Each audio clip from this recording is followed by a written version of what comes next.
Hey, everybody. I'm super excited to be here with you today. We're just getting started. We're actually a little bit early, so I wanted to give people a chance to join in.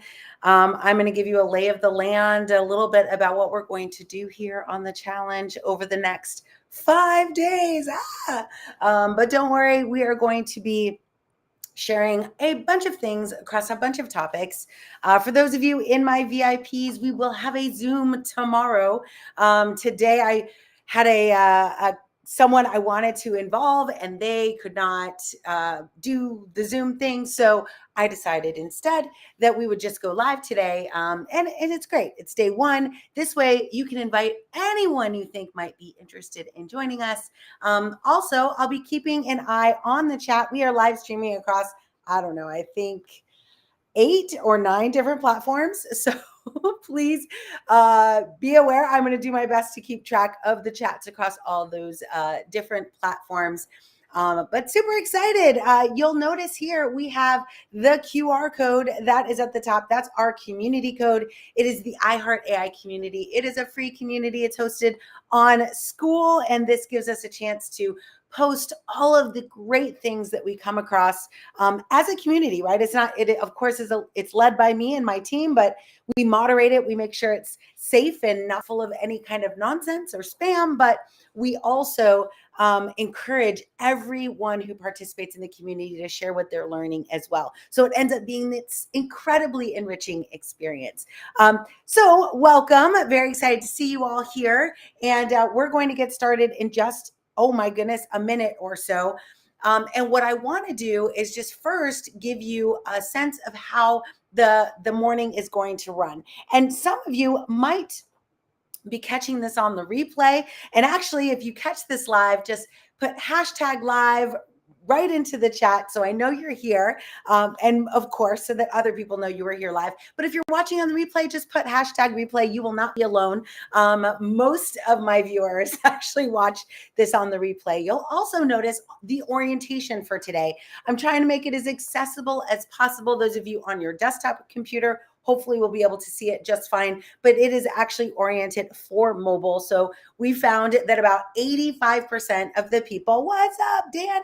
85% of the people that attend my sessions happen to do it from their phone. So though I won't make you call it out, because of that, we decided to go ahead and do it in portrait mode to make it easy for everyone. So let me know later, maybe at the end of today's session, if you hated it in portrait, and we'll see if we can change it up. I'm super coachable. If you want to give me some feedback, I'll try to change it on the fly as we present this content. Also, this content will be recorded. Your comments will not be recorded, but the content will be recorded, and it'll be made available in our AI leadership community. So just so you know, Julia, what's up? Hi, Sky, my friend, Francois. Thank you all for joining. This is awesome. I'm super excited.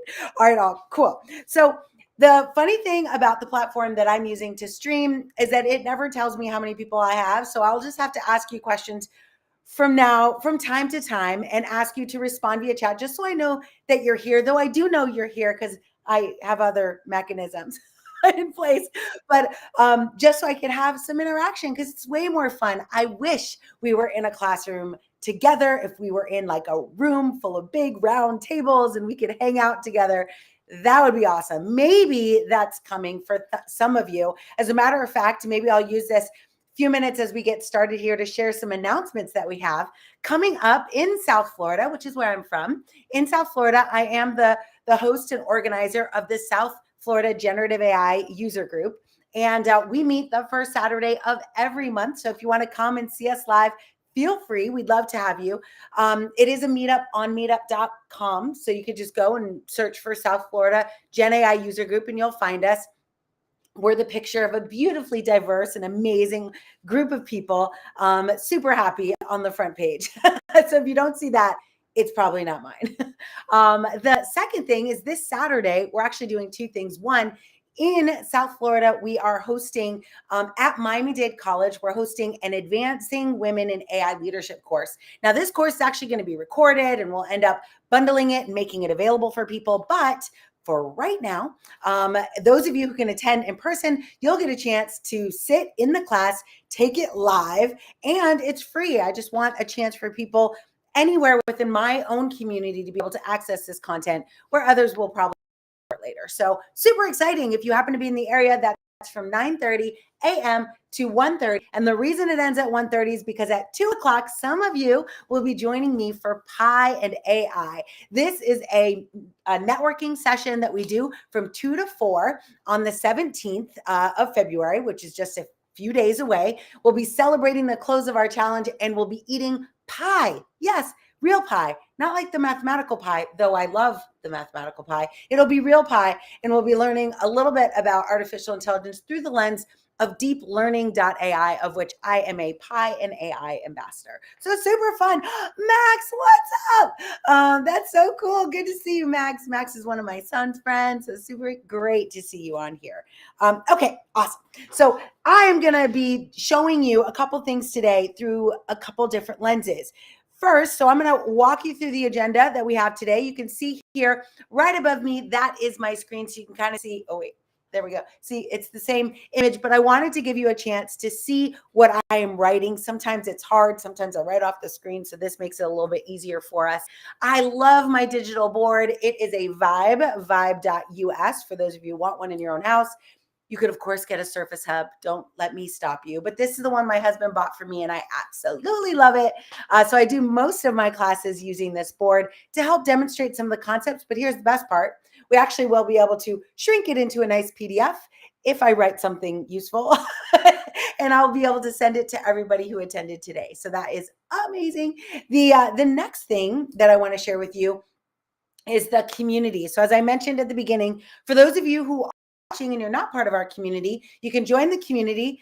Let's see if I could do this anyway. The QR code that you see on the screen right in front of that whiteboard, and that will give you a chance to join. It's a free community. It's full of about 80 of my bestest, closest friends right now in the AI world. New people join every single day. So really excited to launch this. But like I said, it's more about how do we help each other learn really a bunch of different things about AI from lots of different lenses, not just my own, though I, of course, have a lot of opinions in this space. So for those of you who don't know me, I'll start with a quick introduction and then we'll get right into the content of our challenge. So I'm Noelle Russell. Many of you do know me. Hi.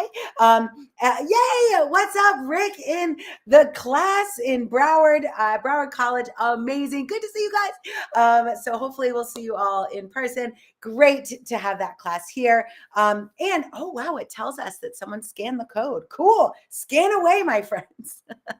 All right, awesome. So I'm going to start first. Let me grab one of my handy pens. And I'm going to start by sharing with you a little bit about the plan for today. So this challenge is meant to be 5 days in 5 different areas that I personally felt like it changed my career last year when I dove into the world of generative AI.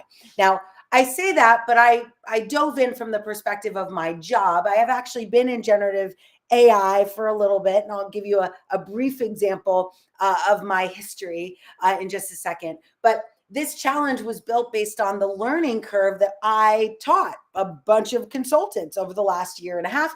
And I want to share the exact same thing with you. So the iHeart AI Challenge is geared up because the reason that I named it that is because I personally love AI. I think it's incredible. I actually heard someone on a call I was on the other day also say they love AI and without knowing me. And I was like, oh my gosh, we're friends. We also have a set of VIPs here with us today.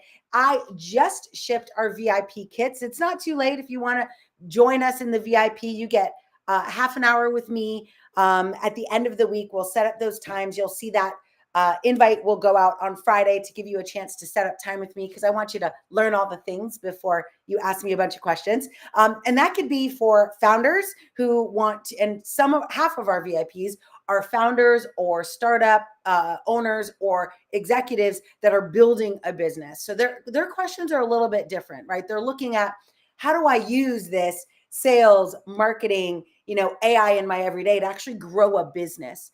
Some of you, the other half, about 40% of the people who joined our VIPs, they actually were more interested in how do I grow my career in this space? And that's a slightly different journey, right? Because sales and marketing is going to be really all about you and how do you sell yourself. And that is critical. I can't tell you how many people I talk to and they end up telling me like they're not in sales or they don't like sales. And I was like, well, in the world we are in right now, I mean, social media is literally sales, right? You're going to have to get into a mode where you reframe your mind around what sales is. And that's what today is really all about. And I'm going to share with you how I use AI to kind of rethink my sales motions, both in growing a business, but also as an individual. And I think you'll find it interesting on both counts. Remember, we only have an hour of training today. And then we have at 11 o'clock, we're going to transition to my expert interview. Super excited to have Dr. Lisa on today. So she'll be joining us at around 11. I'll be pulling her on camera and we'll be having a fun conversation all about, and she's one of those who has really been able to grow her own success and her own business, both professionally and from a business development perspective. So I think it'd be really great to hear from her. So excited to be here with you all. Oops, let me make sure I don't do that. Okay, so here are the main topics we are going to cover. Let's see. Oh yeah, we're good. Okay, so the first one we're going to cover is sales evolution. And it's funny because when I asked ChatGPT, when I asked ChatGPT to give me some ideas for this, it was funny because it kept framing it as a revolution, as this brand new way to sell and to engage with customers. And I was like, it's really interesting because I don't know. I would imagine that means that it was somehow trained to think that the things it was saying was new. But me, having been in this space a really long time, well, it's not that new. And so it was interesting. And so I'm going to share with you some of the ways to make sure that when you're using some of these tools, that you recognize maybe where they might be extremely helpful and areas where you might need to kind of think for yourself. And hopefully some of you will find that quite refreshing. So first, we're going to talk about sales evolution. And it might get blurry when I write on it, but it'll refocus, hopefully. And if not, I have a trick for that. So the sales evolution is the first piece. The second piece is how are you going to take care of your customers in this new world? Because sales, unlike marketing, sales means you've sold something and whoever you sold it to is now your customer. And the world of customer relationship management, right? CRM, that world is changing. Today isn't about marketing. We're going to talk all about that tomorrow. Today is really about how do you sell and then how do you take care of the people you sold to? And I think much of the work, the maybe hard part of doing that work was very manual, right? Like I, at least personally, would do a lot of manual tasks to make sure my customers were taken care of, to make sure my clients felt like they had, were given every resource at my disposal. But doing that took time and it actually shrunk the amount of people I could serve because I could only run around and do, print things and build things at a certain pace. With AI, we can actually massively grow the impact we can have because we can take what we know and what we build and we can build tools to actually duplicate our efforts. And I'll share with you more about that. The third thing we're going to talk about, and I think maybe there's four, is automation. And specifically around admin tasks. Because like I said, sales, much of the sales process is a lot of administrative work, taking notes during calls, following up. I have a phrase that I use, fortune is in the follow-up. Most organizations, when they start a relationship with a customer, never follow up with them. And you know how I know that? They never follow up with me. I want to buy things and the people I want to buy it from never follow up with me. And of course, many of you know I'm kind of busy. So I'll eventually forget that I even wanted it, even though I would have purchased it. In some cases, price tags on the things that I have purchased, $25,000, $15,000. You would think they'd want that money. But many times organizations and individuals they don't follow up. And a lot of times it's because they're bogged down by a lot of administrative tasks. The last thing that I'm super passionate about is training. How do we constantly up level our skills in this area, and how does AI help us with that? So that's kind of our roadmap for the next few sessions, and certainly inside of the context of this challenge. And so hopefully you'll enjoy it as we go along. All right, awesome. I'm just going through. Oh, good morning, Birol. Great to see you. Talisha, nice to see you as well. So I'm going to kind of just keep track of everyone. Roger, yes, love it. You're right. Most people do drop the ball, and it's a shame because I actually think those organizations and humans that are trying to do something and then they eventually say, oh, it didn't work.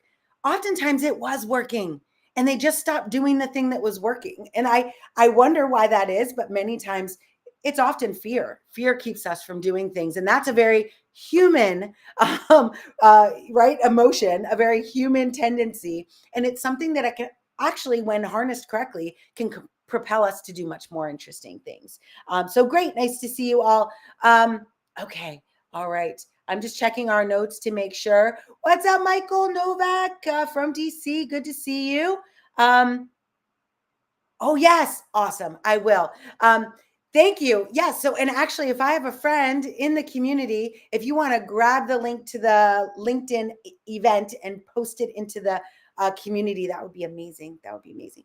I have some community members here and even a moderator or two. So that would be awesome. But this is actually broadcasting on every place I am. So YouTube, TikTok, Instagram, like all the things. So hopefully you found it. And if not, like I said, it will get much easier to find tomorrow. And this will be recorded. So if you missed the first part, don't worry. You didn't miss too much. We were just getting started. So the reason that I am passionate about these things is because I, in my career, have been in the position to grow businesses. And that's been true since I started way back, in Y2K. I was given an opportunity to participate in a brand new project at that time. It was called IBM WebSphere. I don't know if y'all remember this, but it was right at the beginning of like taking, server, like a monolithic code and trying to break it up, turn it into web services, which today is everyone knows a little bit about. But back then was a brand new idea, very similar today to like AI, but everyone was looking at how do I, create more deliberate separation of functionality in my application to reduce the level of brittleness that was in it. So it was super exciting. I loved it, but I had to start from nothing, right? I had to start in an environment where nobody knew what Java was. Nobody knew what enterprise code looked like. Like it was a very new, everyone was taking the world of the mainframe and trying to learn this new skill. And so it was very exciting for me, at least, to kind of be part of this new thing. Little did I know that would create a pattern of behavior for me my entire career. Once I was at IBM for 12 years. So service-oriented architecture, building web services, master data management, all of that was happening like in the 2000s and probably before. But that's when I was doing that work for the most part for IBM. And then I moved and ended up being part of VMware. And VMware gave me an opportunity to see the world a bit different because all of that code was running on premises, meaning inside data centers owned by companies.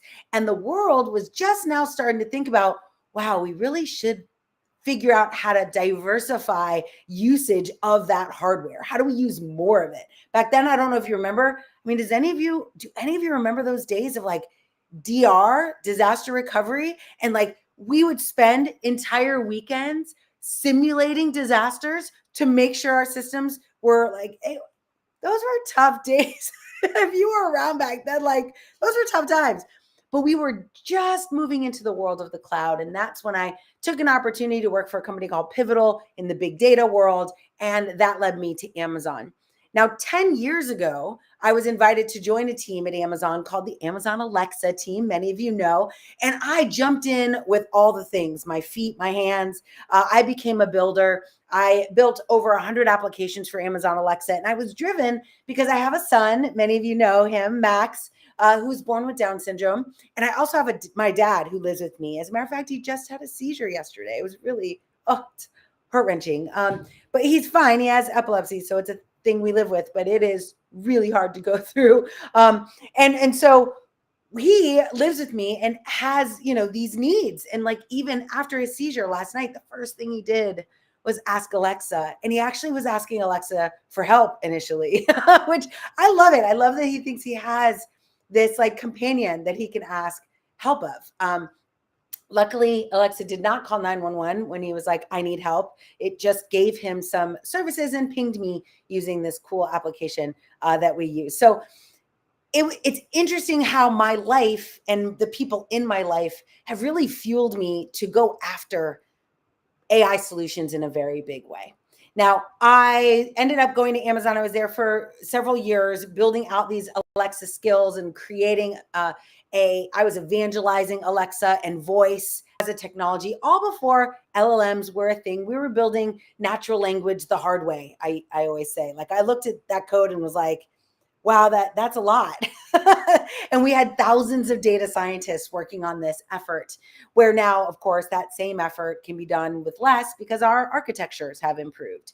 But after that, I went to Microsoft, helped launch Microsoft Cognitive Services. And in doing that work, I learned about the beauty of amplifying AI, making AI available to everyone. And that's exactly what this challenge is all about. Like, these AI systems, you don't have to build yourself. As a matter of fact, I encourage you to really, even if you're a startup owner, to really think hard about whether you're going to build a model yourself and think, what could I do differently? What could I reinvent leveraging these tools? Because lots of companies are going to be bogged down by the way they used to do things. And they're not going to be in a very comfortable place where they can reinvent the way. It's just like, just think, I always tell this to executives when I talk to them.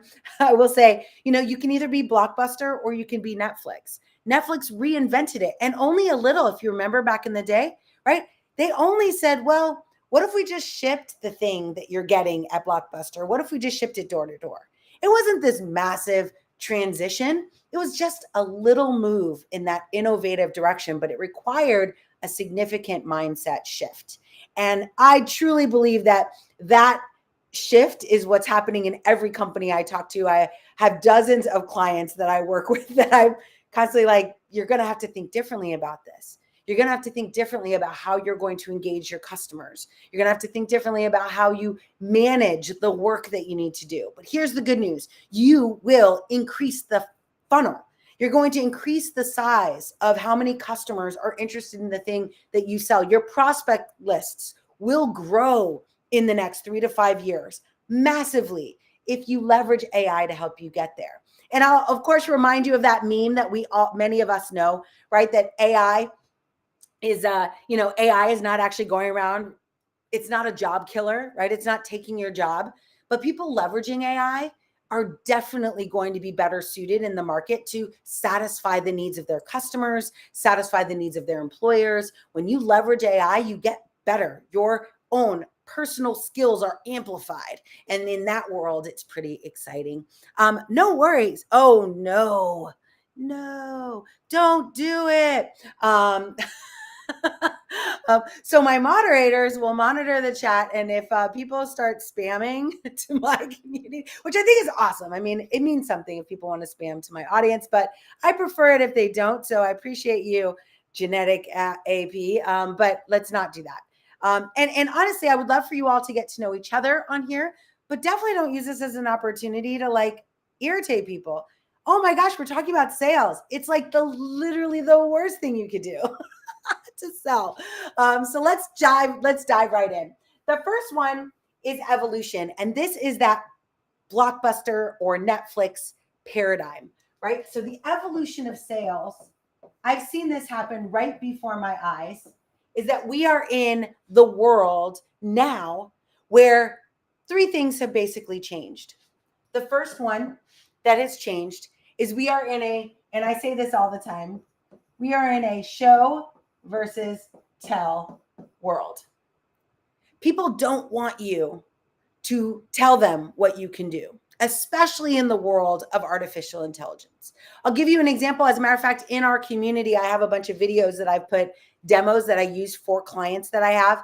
And one of them is for, I think it was for an airline. And I wanted to demonstrate in my conversation with them as I'm trying to win their business, I wanted to demonstrate how they might simulate booking, rebooking, right? So sometimes, very rarely, an airline might not get where it needs to go on time. And that will cause other people to have delays, canceled connections, missed connections. They call it irregular operations or IROPS. And I wanted to, now I've never talked to them before. Like I'm going in kind of cold, but I don't have to go in cold. Today, and again, as part of a sales message, I can evolve my thinking and think, can I solve this problem with as much information as I know? Can I solve this problem and simulate a demonstration with generative AI? And I absolutely can, right? I can go in and I can tell generative AI, you are an IROPS executive, or you manage IROPS as a practitioner, whatever framing I want to use to help the model understand my perspective. And then I can ask it, what are 3 things you would change about the way it works today? And I'm not using it as a definitive answer. I'm certainly not using it to build my production solution, but it helps me get into a conversation where when I'm talking to my client, they know I know what they're talking about. Like they know I understand their problem. Now, I don't advise you to blindly ask these questions and not actually know your client or your prospect, right? It requires you to show versus tell, which means you need to know a little bit about it just by asking questions of a model, by being a consumer yourself. I, for example, fly a lot. And many of you know that, right? Looking along around.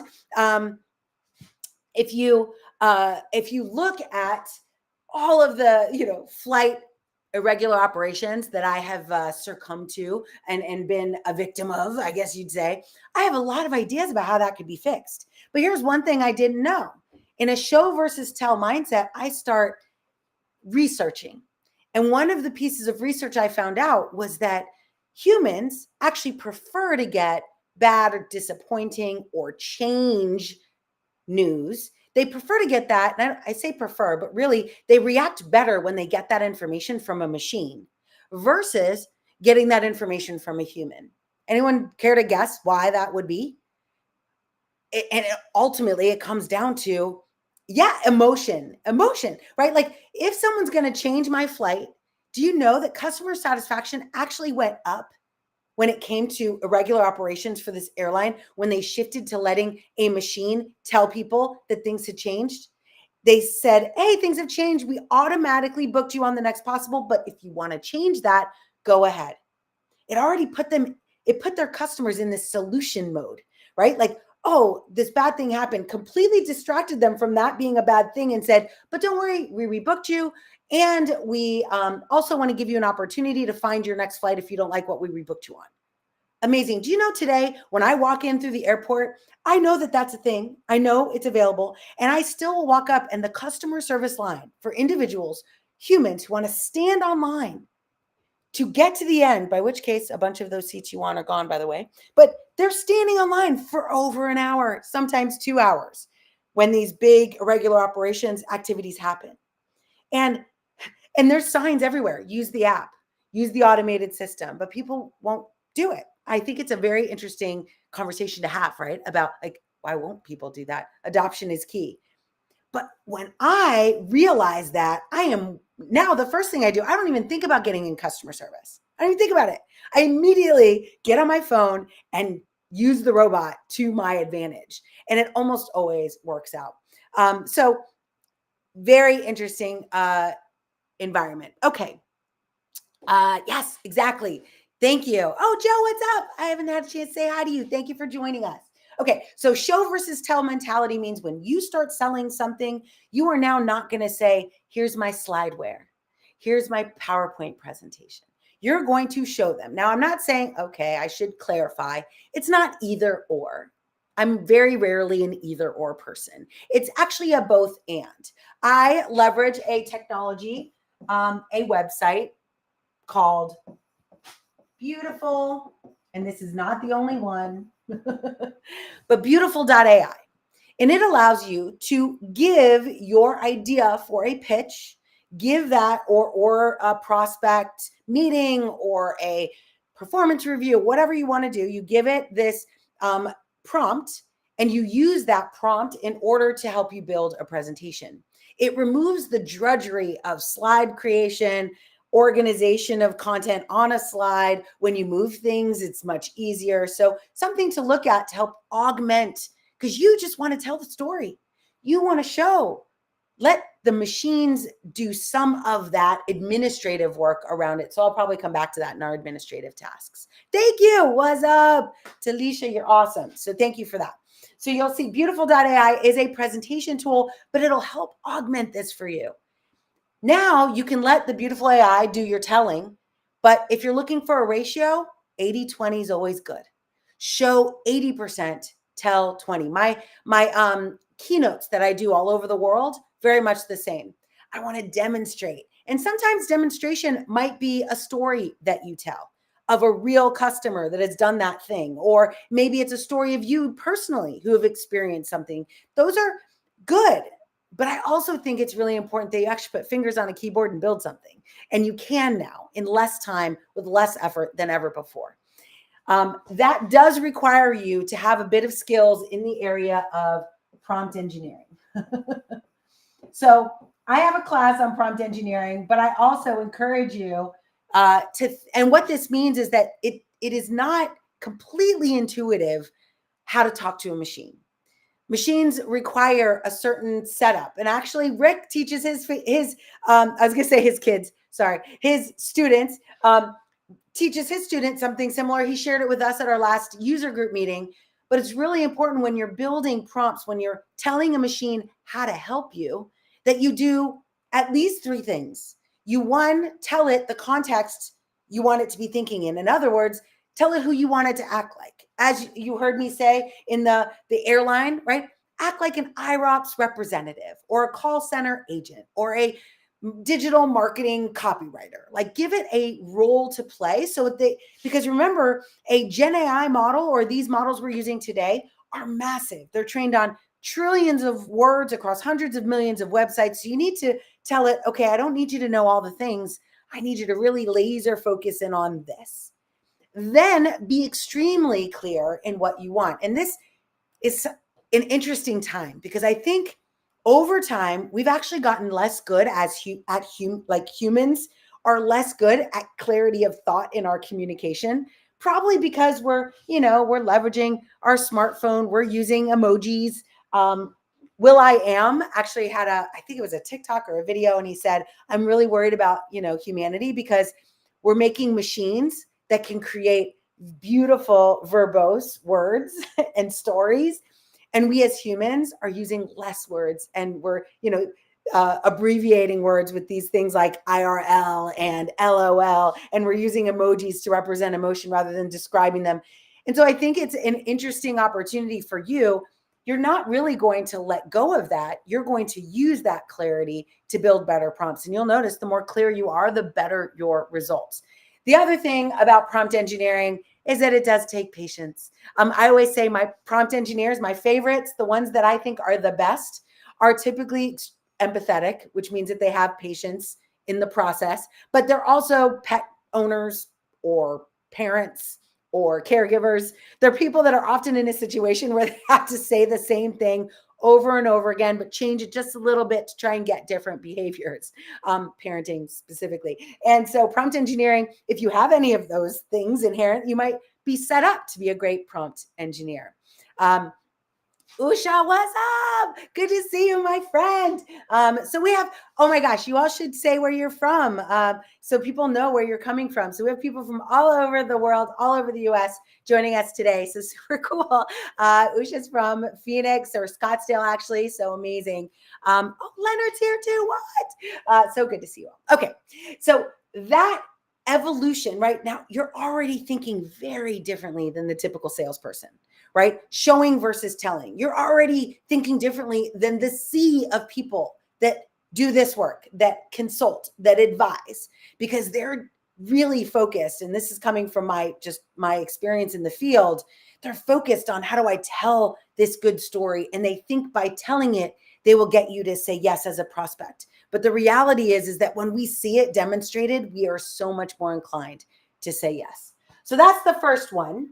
The second one, oh my gosh, yes. So we're going to go into this in a little bit more detail tomorrow when we talk about marketing and advertising, right? Because I wanted to start with sales because that's where my heart is. I'm a seller. I like, and the reason I love sales, and maybe some of you, when you think of selling, it kind of creates this weird feeling in your brain, like you don't like it, or that it's slimy, or it's weird, or, I maybe used to think the same thing until I realized that the only way people get better, the only way they get access to what they need to achieve their goals is if they acquire something. Sales is just literally the transaction that happens between someone who needs something and someone who has what they need.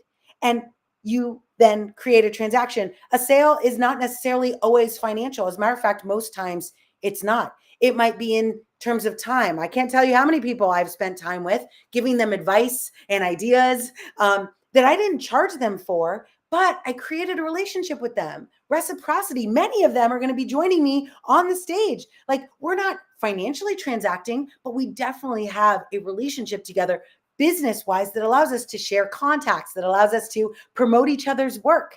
So sales is all about, like, how do I take what I have, my ideas, my value that I've learned? How do I take the decades of work that I have and turn it into days for you, right? As somebody who's listening to me, like, how do I take all the things I learned over the last 2.5 decades of my career and ball it up so that in 5 days you get all the best stuff? Like, that is a transaction. That is me selling you on, hey, I think this is going to save you time. I think this is going to make you a better seller. It doesn't mean you have to buy it. It doesn't mean you have to believe it, but that is always what's happening. Someone's always selling and someone's always buying. And it's better if you know who you are in that transaction. Many of us have suffered from this on the social media side, right? Where we're like trolling through or looking through social media, like scanning through content. And we don't realize that our attention, our eyes on that content is really what's being sold, which means we're the product. And if you are not intentional about that, well, I'm going to encourage you to take a closer look. But evolution of sales, show versus tell, will change everything about how this works. And AI, generative AI, allows you to ask a model, what's the best way to show this? And I'm going to talk more about that in just a second. Okay, so let's move on to customers. So I like this because it's very Stephen Covey of me, dare I say. Stephen Covey says that you should begin with the end in mind. Anyone take that class or read the, oh my gosh, I think it was like tapes or DVDs or something. But begin with the end in mind. Customers, what that means is that the reason I start this challenge with sales is because at the end of the day, I want you to sell your hiring manager on hiring you. I want you to sell your value, your products, your services to prospects that you want to work with. And customers, the way you treat someone once they become your customer is critical. And now it's easier than ever. So today there are tools, they're called CRMs, customer relationship management tools. These are not new. These are not, they're not new. They've been around for a while. But as everything in this world has become, they are now AI enabled, right? They're AI enabled. So I'll give you a couple of examples of CRM tools that you could look at. One is called Keap. It used to have a different name, but it has a bunch of AI systems in it to help you manage your content. I personally have used another one called ClickFunnels, which is a sales, marketing, and CRM tool. There's also, oh my goodness. Oh yeah, of course, HubSpot. If you know another CRM, throw it in the chat, HubSpot. You're welcome. I mean, this is your chance. What's up? Welcome from ATL. So Keap, ClickFunnels, HubSpot. These are only a few. Here's what I'm going to encourage you to do. Actually look at their AI capability. First, if they have none, that's a sign of trouble. Like, even if they took something they already had and just renamed it AI, they should be at least marketing that they have AI. But inside of it, look for the features that are provided. Things that should be in there are your ability to connect, which is exactly what I do with my CRM today. I connect. When I connect with a person, I connect to their LinkedIn, and then I'm able to actually take information about the things that they like that I'm providing them on LinkedIn and help me create strategies for interacting with those clients. This is known as personalized. I'll just write personalized. But personalized customer relationships. Before this was hard, I actually used to call it scaling the unscalable because it was really hard to I would every day, I would talk to a client and I'd have my notebook and I would write down all the things I learned. And I'd be like, okay, they're really worried about this, or they really need sales here. And I would manually write it out. Today, I don't have to do as much of that. I still have to have the conversation, but I leverage a tool. Actually, there's a really cool tool called Rewind. It's listening to me right now. I think it's rewind.ai. Rewind.ai actually records all of my sessions. So when I have a collection of private clients that I work with one-on-one to help grow their business. And these are businesses like 1 to 10 million in business. And when I have a call with them, I'm talking about action items and things that they have to do. Before, I would have to scribble down these notes as I was talking to them. And it's funny, it's very similar as what I saw in the contact center industry, that whenever you start writing and you're trying to listen to someone, it's very hard to write and listen at the same time. You ultimately end up missing things. So as someone who cares about my customers, when I talk to them, I want to create an AI that can listen on my behalf, take good notes. You can also throw in other ideas for notes. Oh, okay. Yeah. Hopefully you guys can see my screen. That would be bad. But it's not really a screen. It's actually kind of in the same thing. Anyway, hopefully we'll see. But Rewind AI will take notes. There's also, of course, I'll throw in the old legacy providers. These guys have been out for quite a few years. Otter, Rev was the original that I used. Not original to the industry. Rev.com, I think it's called. So these are all note-taking tools. They've gotten better and better. Rewind not just takes notes, it actually records my entire session, and then it allows me to ask questions of the session. Hey, when did I tell them the actions I needed for them this week? Rewind. And then it presents me with myself saying those things, and then I can summarize that. It also summarizes into an email my entire notes that I took. It allows me to provide parameterized access to the recordings. And of course, I do all of this responsibly, right? So no matter what you're using AI for, it's important, I'm going to just abbreviate it, to be thinking about how to responsibly use these tools, because the vendors who are providing it to you, maybe they were responsible, but it's the burden is on you as the consumer of these tools to ask these questions. Like, where did the data come from? What is the data policy? These data policies are in a EULA, a user agreement that you sign when you use them. 99.9% of us never read that agreement. Today, more than ever, you want to know what those data policies are, especially if it's your customer data. Be careful.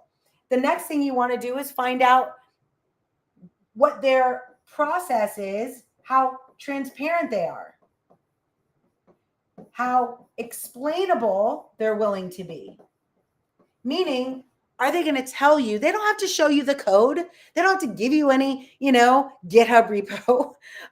But for goodness sakes, I want to at least understand how you're using AI to do this work. And that's why this challenge is so important, is that I'm not going to teach you in an hour a day how to build or leverage AI, but I am going to teach you what I think is the most important thing of all, which is, what questions do you ask? And if you don't know what a good answer to that question is, that's where you start, right? If you don't know, what is data? I guess I should put in policy maybe to make it easier, but what's a data policy? Start there. Find out what data policies are. Research data policies that have been implemented at the federal government level, in the EU. These policies are not new. You can go and do this work, but it does require you to be much more diligent when you're using these tools. Will they help you?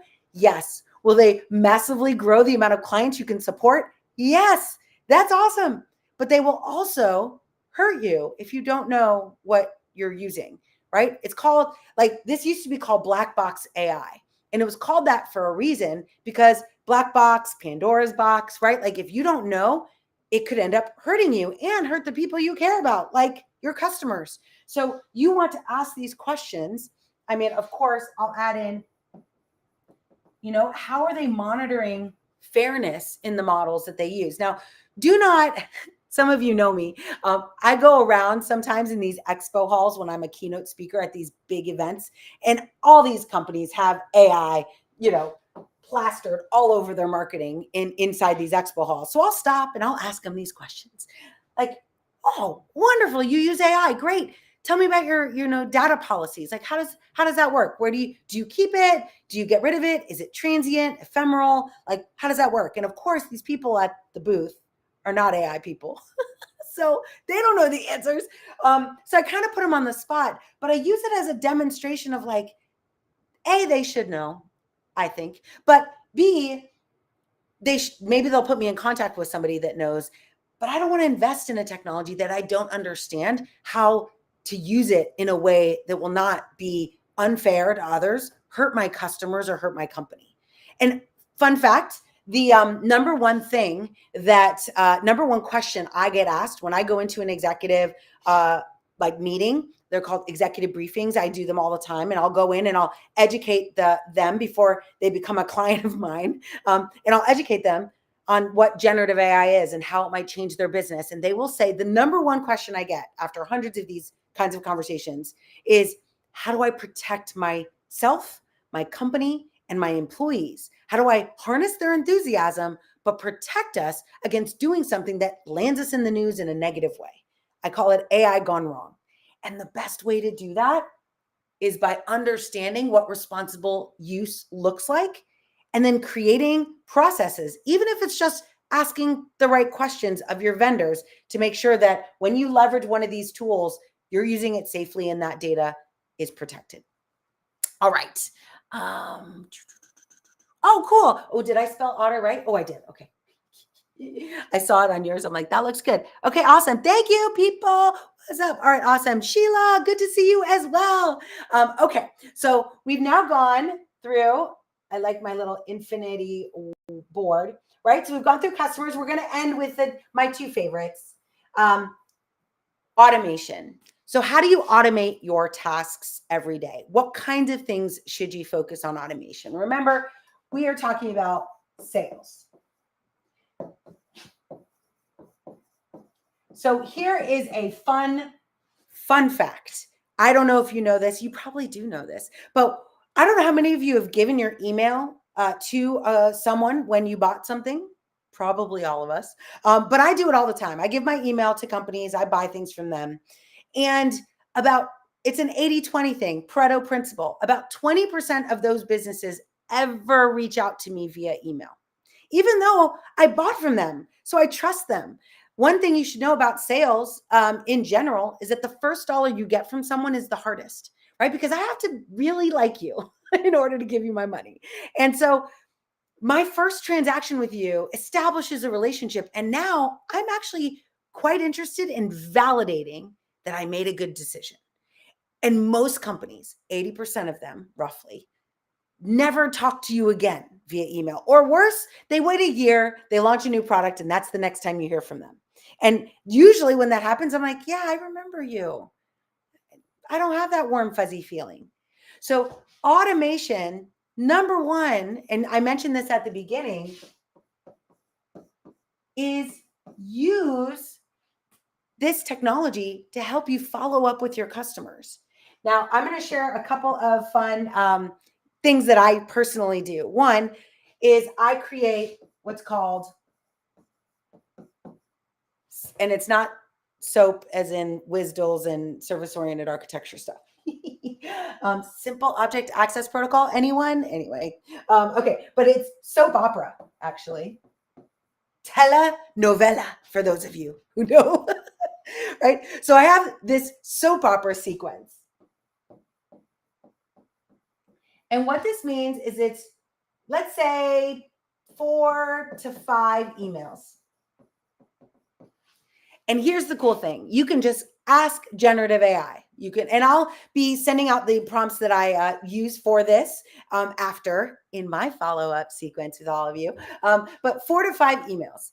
And these emails will, and you can ask ChatGPT or, oh goodness, Claude, any of these, they will be happy to do it for you. But you'll say, create me a soap opera sequence. Oh, first, remember, you have to give it the role. So you'll say, you are an expert digital marketing copywriter, and I want you to create me a soap opera email sequence.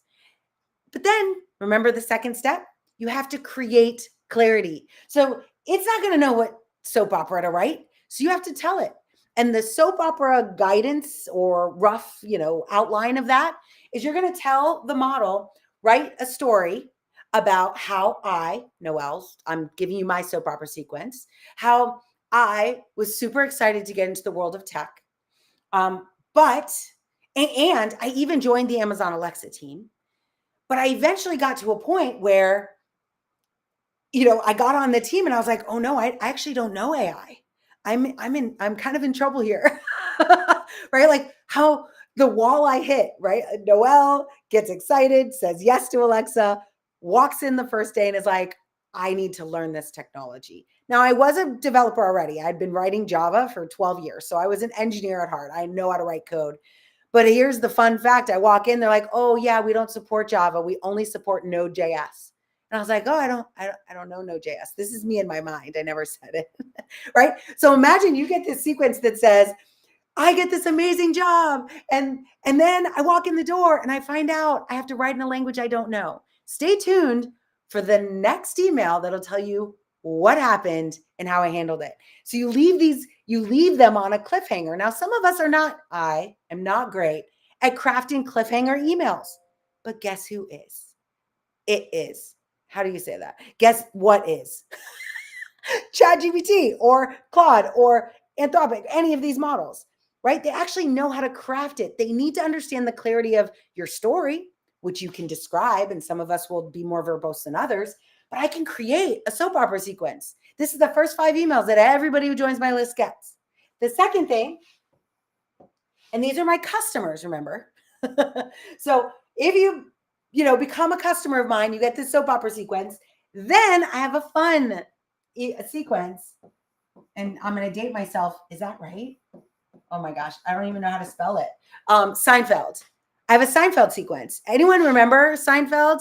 And if you don't, you probably maybe caught on the TBS. But Seinfeld was a show about nothing. Like they advertised about nothing. Like they were a show about nothing specific. It was just like life. And so Seinfeld series is a series of emails that you send every day or every other day or whenever life happens. For example, I just recently, some of you saw me there, I just recently was over at, I was in DC actually with Tech Duels, and I got to participate in a debate. And then at the end of that debate, my team won the debate. We were arguing that AI was better than augmented AI, which was bizarre because I actually didn't believe that at the time. But AI is better than augmented AI. And so our team won, but then they did an audience poll, and I also won. Did I bring it in here? Oh, I left it on my bed by my suitcase. I'll show it to you tomorrow because I'm super proud of it. But I also got this beautiful award called Most Valuable Debater. So everyone voted that I was the most valuable debater. And so my Seinfeld series that next day I have about 40,000 executives on my list that have been a customer of mine. And I sent them this series, right? I sent them a Seinfeld email. It's not called Seinfeld, but it was just a daily email that said, oh my gosh, I did this thing. And then at the end, I said, one of the things I talked about in my debate was responsible use of technology. If you want help with the responsible AI or to build a responsible AI strategy, contact me here, right? So I tie in whatever I'm selling, whatever my offer is, into a daily thing that's happening to me every day. And here's the cool thing. It drives you to be more interesting, have more fun experiences so you can talk about them in your Seinfeld series. But even the least interesting things can become interesting, and then tie those things to what you're doing, what you're selling, what you're interested in. Now, because crafting that, again, some of us are writers. I'm actually due to write an article today, my first one of a column that I'm being asked to write. And many of us are not great writers. I do like to write, but not all of us are good at writing these kinds of emails. So you can instead, again, harness the story that you want to tell and ask the model to create some examples of how that might be framed in an email. Usually that'll get you, guess what? 80% there. And then 20% of your time will be like editing it, making it a little bit more your voice. I use GPT, and in order to help with the automation of these types of tasks, I add custom instructions, which means that I tell GPT who I am, what I do, what I sell, what my products are, what my core values are, what my leadership principles are. Like I give all of this in about 1,500 characters in the custom instructions on the GPT paid version. That way, when it does this work and I ask it to act like a copywriter, it's acting like Noelle Russell's copywriter, not like a generic copywriter. So my soap opera sequence has within it my lamplighter philosophy, and it has within it my mindful leadership principles, because it's part of the training I gave it in what's called, this is otherwise known as like a system prompt, right? I'm telling it how to behave. Now, if you wanted to take that to a whole nother level, it's important to kind of educate yourself. So I'm going to now move into that last phase before we bring on our guest speaker today, of how, so we've talked about, right, how do we, reframe our thinking now that we have a tool that can help us build demonstrations of the thing we're selling, whether it's consulting, products, e-commerce, vitamins, coaching. Like, it doesn't really matter whether I'm trying to sell myself to a hiring manager or to a recruiter. Like, when you come to that recruiter or hiring manager and you say, here's a project I built, many, and I will tell you, I am one of them, many people will go to GitHub and see if you even have a GitHub repo that you've contributed to. These days, you do not need to be a coder, right, to be able to build these technologies. Having a GitHub repo with your contributions might actually be documentation. It might be demonstration. It might be a forked repository that you customized, but it's a story you can tell, and it's a story you can show. And I think that that's a big part. So you'll see this as we go over the next Friday for sure. We're going to be dedicating time to the way that I learn how to build demos that help all the conversations I have, whether I'm doing private consulting, whether I am teaching a class, whether I'm doing a keynote. Like, the ability to build demos quickly with generative AI, why wouldn't you? Why wouldn't you do that? And our audience, you all, the world, is asking for more real scenario, like more reality in what they're working with. They don't want to just see a PowerPoint deck anymore. They know the world's better and more rich. It has a richer experience than that available. Okay, so the last thing is training. So I, as a salesperson, I think it's incredibly important that you role play sales conversations. And I used to, with my clients, I used to make them sell to me. And you'd be surprised how awkward people get. They're super cool and awesome and everything's good until they're trying to sell something like themselves or their product. And they get like, it's almost like I watch them shrink right before my eyes. Like, they get all like, so I might have this thing I did. It might be available. So hopefully, it'd be great if you're interested, but if you're not, that's cool. Right? Like, they become a shadow of themselves. And so role playing allows you to watch that behavior and then get very aware of your persona when you're selling. Now, there are cool tools, AI tools today in Teams. It's called the Speaker Coach, I think so. It's called a Speaker Coach, and the Speaker Coach allows you to record yourself. And so now you don't even have to be that embarrassed. You don't have to role play with me. Role play with yourself, looking into the camera and saying whatever you're going to say. And I encourage you, this is exactly what I did to pass my AWS Solutions Architect certification. I did VPCs over and over and over again until it became second nature. And that way, when I got in front of the test, it was easy. As a matter of fact, I was like, that's it? That's all you're going to ask me? I know all the things. So it's really important that you, I can't remember who said it, but like you want to practice. Oh, actually, it was this guy. His last name's Voss. Chris Voss, maybe? He's like this expert negotiator. He wrote this best-selling book. He has a class on Masterclass, but it's also on Delta. And I saw it when I was flying on Delta. But he talks about you want to use low stakes environments to practice high stakes work. And that's why AI in this speaker coach allows you to practice high stakes conversations. Imagine asking for a raise, asking for a promotion. You'll be shocked. And if you do it seriously, which I do, if you do it seriously, you'll be like, what am I talking about? Like the first couple of times you do it, you'll be like, I am all over the place. It allows you to crystallize what you're trying to say, get efficient with your words. It's the only way I won the debate was because the first time I did it, I was everywhere.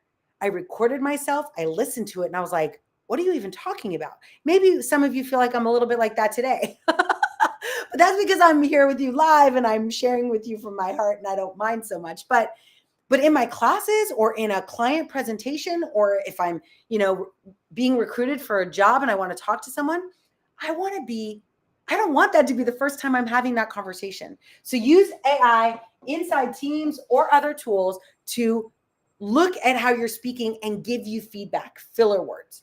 Okay. So that's kind of the hard part of sales. The easier part is to become a better prompt engineer. And there's lots of different ways to do this. I actually have a few classes on LinkedIn that I helped to create. And I have a collection of these. But I'm going to put, and if any of you know it, you could put it in the chat. But I'm going to put into the note that I sent to you all. And of course, if you didn't join the challenge and you're here because you just happened upon the live, you won't get the notes. So go log into the challenge. You can do it by joining the community. The community will also get the notes as well. But there is a prompt engineering class available on GitHub. And actually, I think it's been so popular that they created a whole separate site for it. But it's my favorite. It has a bunch of books and all these things on how to, here's the fun thing.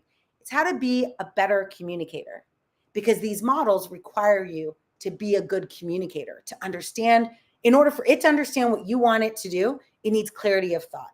And so a lot of prompt engineering work is really, how do you just get clear on what you need? How do you set the right context? How do you leverage system prompts? So all of those types of things. So I'd encourage you to do that. For those of you so if you join, when you scan the QR code, you'll see there is a collection of resources. I actually think, it's also on my Microsoft expert page, which is a link right on underneath the group in the community. You'll see Noelle's Microsoft expert, I think it says, and it's a page. You can click on it. It'll give you all these links to my favorite prompt engineering classes. So start educating yourself. Now, here's the good news. You might remember at the beginning, I talked about being a Pi and AI ambassador. One of my favorite places to go and learn this is Deep Learning AI. They're not paying me to say this. I actually learned a lot of what I love about prompt engineering a long time ago from the people who taught these classes. It wasn't available in Deep Learning when I needed to learn it.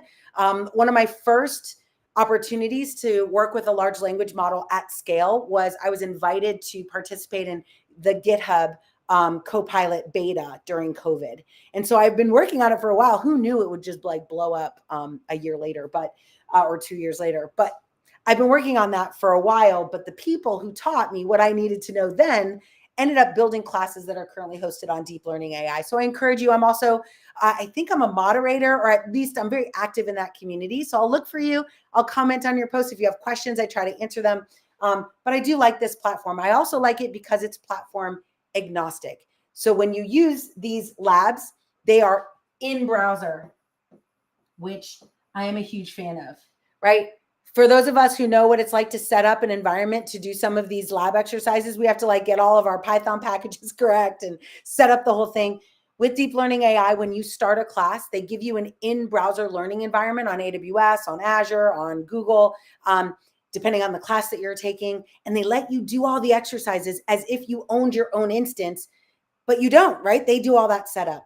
It's great when you're just getting started. Obviously, I encourage you as you get more and more proficient that you really think about potentially building your own sandbox to play with so you can keep that code when you're done with it. It does allow you to export everything out, but you still have to set up your environment eventually.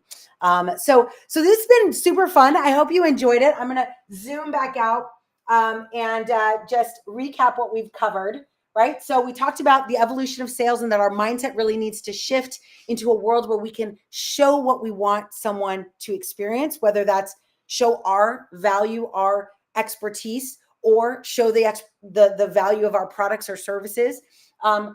Definitely a new world in CRM. So if you're not using an AI-powered CRM, well, I shouldn't say that. You're probably using an AI-powered CRM. But if you're not leveraging the AI tools, definitely start looking into those, but don't look into them lightly. Don't just flip the switch on them. Ask some questions, figure out what their data policies are, figure out how they're protecting your customers' data, how they're protecting you as an individual. I don't want to go too dark, but indemnification is something you should look into as well. How to automate tasks, use generative models to automate your sales emails. Again, these are not like you're not automating the selling or the interaction with your customer. It's just, hey, this cool thing just happened. How do you articulate that better and more consistently? And I'm hoping that when generative AI helps you build an email you're proud of, you'll actually send it. You'll send it to the people that are on your newsletter. How many of you have newsletters on LinkedIn? Most people who have newsletters, I sign up for every single one of them. And I don't get any emails from them.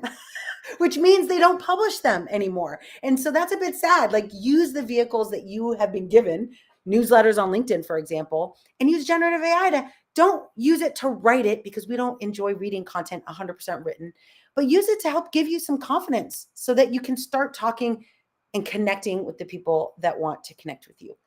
So that is us for sales. I will zip all this up into a nice little, oh, you can't really see that very well.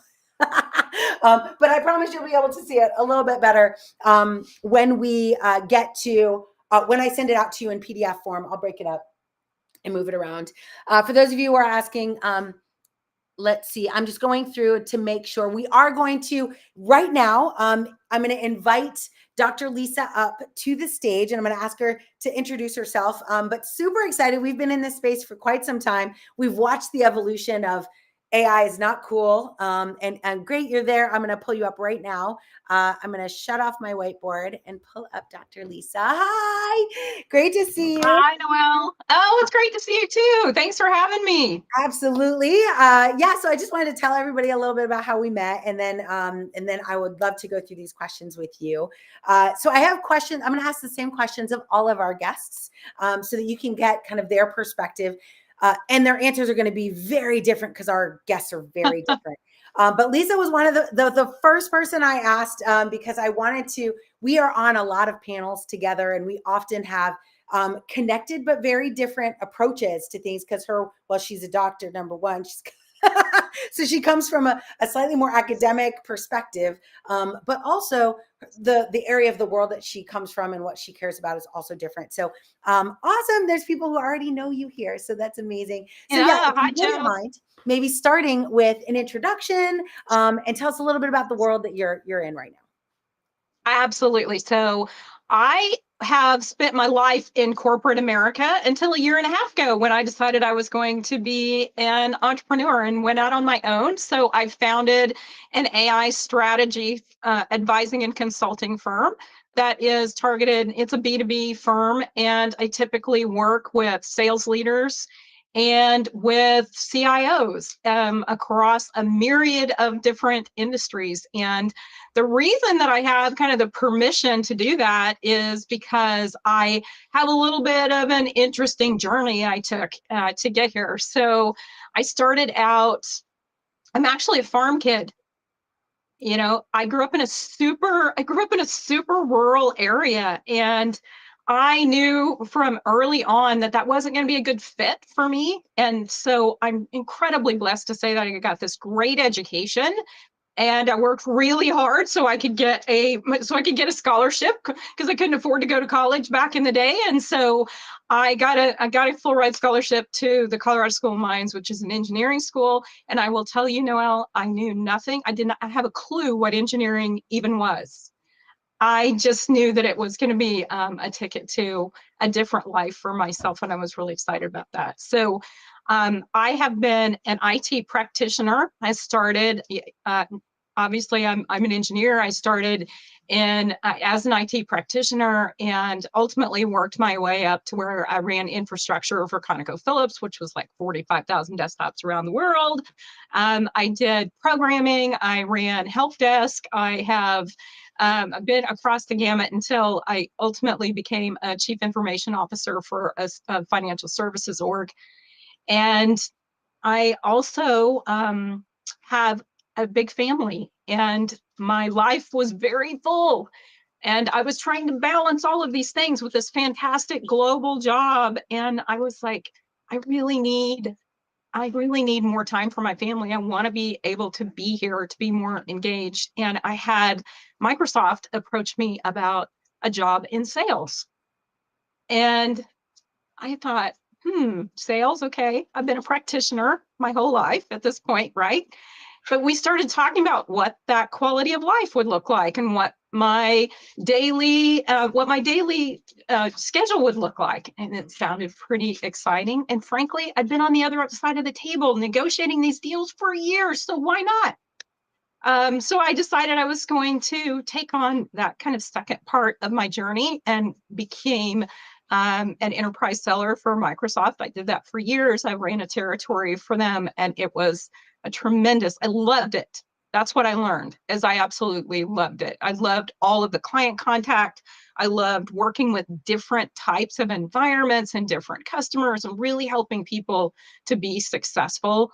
I felt like I had kind of found a home, and I was gonna stay in sales for the rest of my life, and I definitely have continued along that vein. And then my third journey, and I've been in high tech companies. I worked for Teradata. I worked for Splunk. The common denominator here is data, data, data everywhere.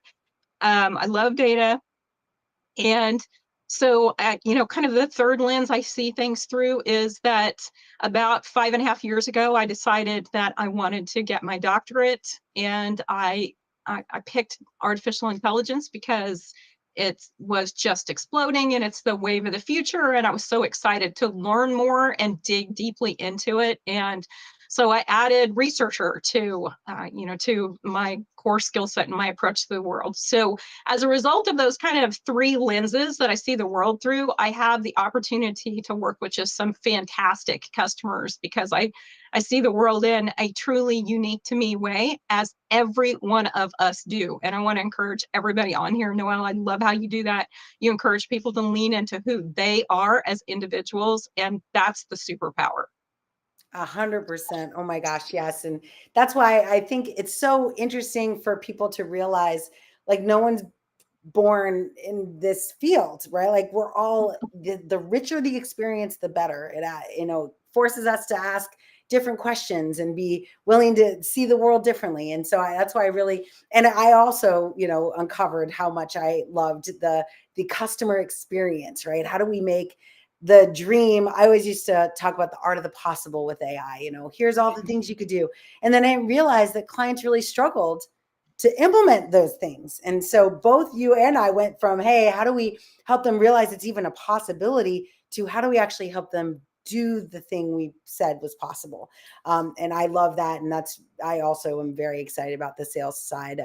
But recently, like over the last, I don't know, 2 years, you and I both have kind of experienced this shift in the world. And I was just curious, I think you've had to maybe rethink, I don't know, maybe rethink or maybe not, but what has been your approach from the perspective of like going to market, and I know you wrote a book, so I'd like to talk like what provoked you to kind of build what you're doing now, and did you use AI in doing that? How did that play a role? And maybe even if it's just like the thing you do and not how you did it, I don't know, but would love to hear your perspective on that. So first of all, I use AI tools all day, every day. I use AI tools when I'm sleeping. I use them. I believe that I have quadrupled my productivity, and I'm not exaggerating. Like I literally believe I've quadrupled my personal productivity through using AI tools. And frankly, that very personal experience for me, becoming an entrepreneur and having to do a little bit of everything. Anybody that has founded a startup knows that you end up doing everything from super minutia all the way to what is the strategy for my organization and how do I get investment and all of these things along that whole journey from top to bottom. And you can use artificial intelligence for all of those pieces to help you. And so my personal journey in leveraging these tools has really informed the way that I help my enterprise clients. So I am quite literally talking about awareness. So Noelle, I love what you said about the fact that we've kind of had to shift. Before generative AI, before ChatGPT was, really access to Gen AI was democratized back in November of 22. Before that point, we were raising awareness. We were spending a lot of time helping people understand why they care about artificial intelligence. And then, when ChatGPT was released, it really captured the imagination of the public. And as a result of that, all of these executive clients and boards of directors. And now all of a sudden they're like, oh, I get it. I'm paying attention. So what happens is in these conversations, you go from awareness, 30,000 foot view to how can I use that every day? Teach me how to use ChatGPT. I mean, it's so fast how how quickly they move to that phase of wanting to dig into it themselves.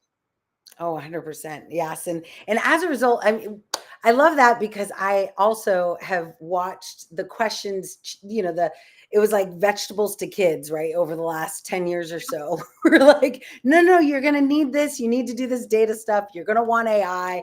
And it was not, it was a harder sell, to be very frank about it. And, but what we've seen now transition over the last, and it's so funny because I would have said like, last year when it came out, but it's actually now been over like the October before last.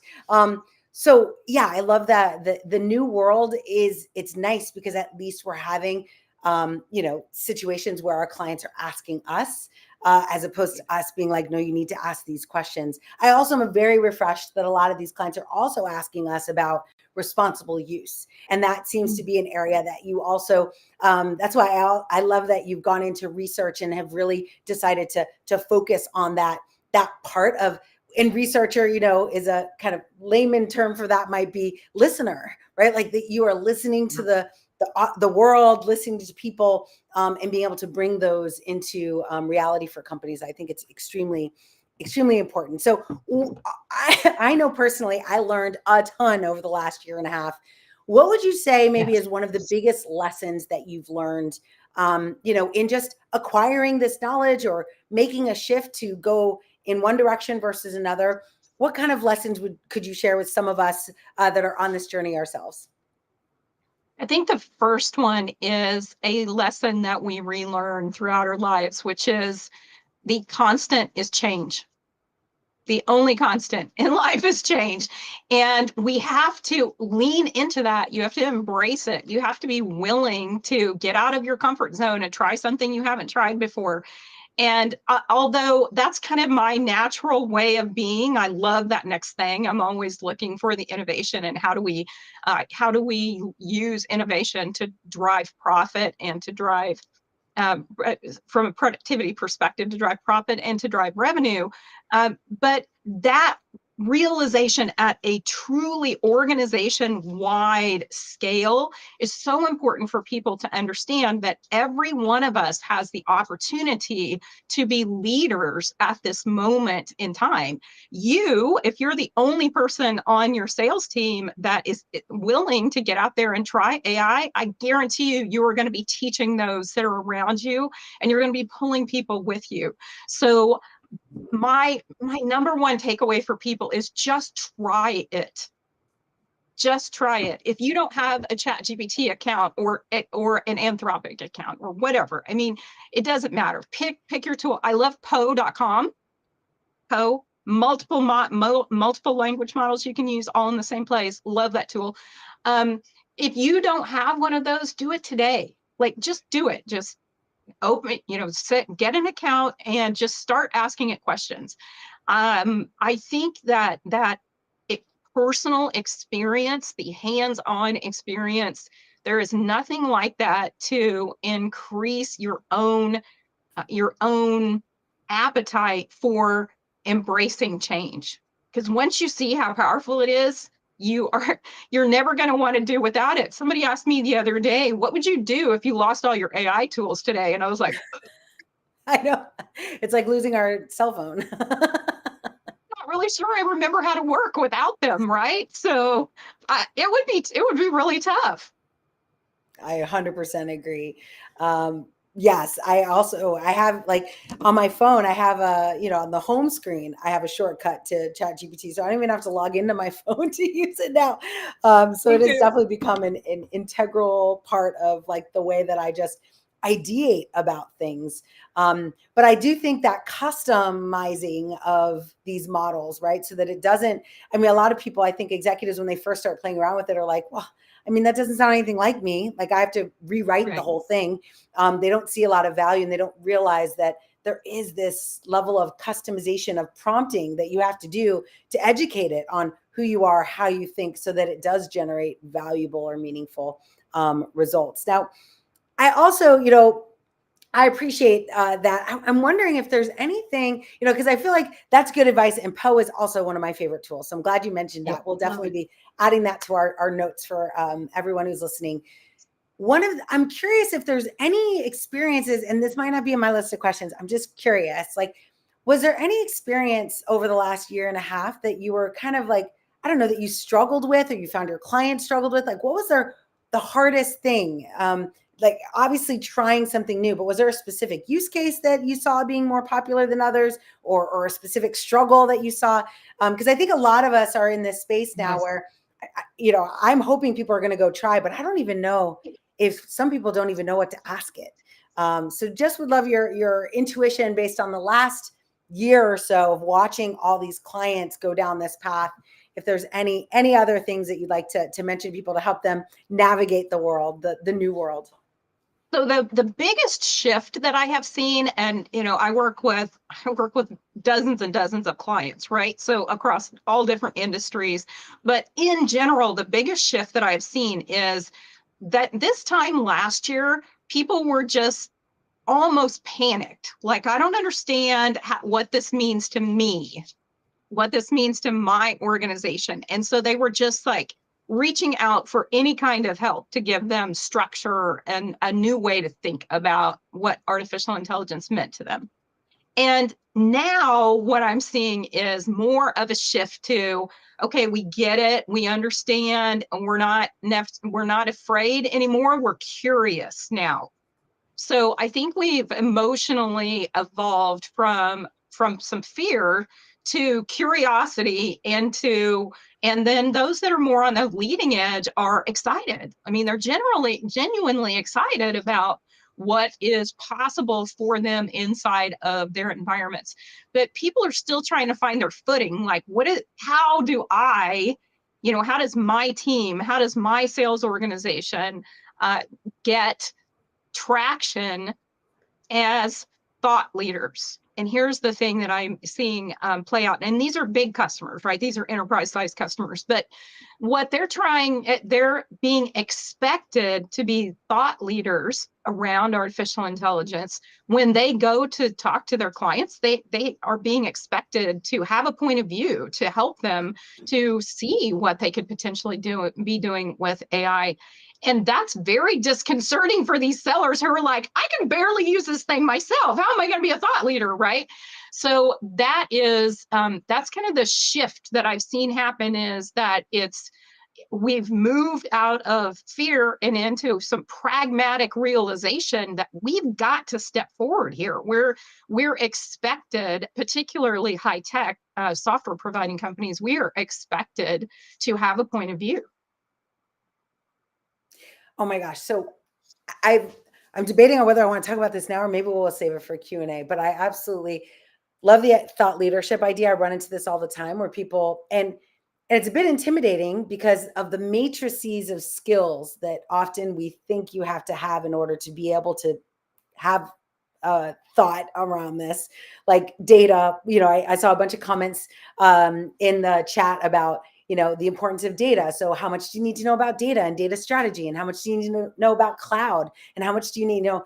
I think both of us have kind of grew up at these companies. And so we've been in the companies when they were going through their cloud phase and when they were going through their data phase. But for those of us who don't have that experience, like, it can be very intimidating. But I think you also mentioned this at the beginning. It's so critical that we actually just look at it from our own unique perspective, and that perspective alone can be a platform for developing thought leadership.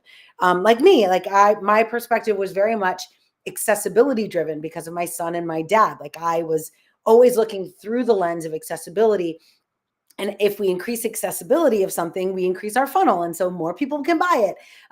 That's just was my perspective, but it was not uniquely, because I had 15 years of experience in, data migration or in master data management, though I do have that experience, but that's not really what my thought leadership ended up being about. And it ended up being about something that was quite personal. And I do think we are in a world now where that personalization of the ability for you to tell stories about how this technology will help you personally, but also you professionally, or you as a service provider or product provider, I think that's going to be critical.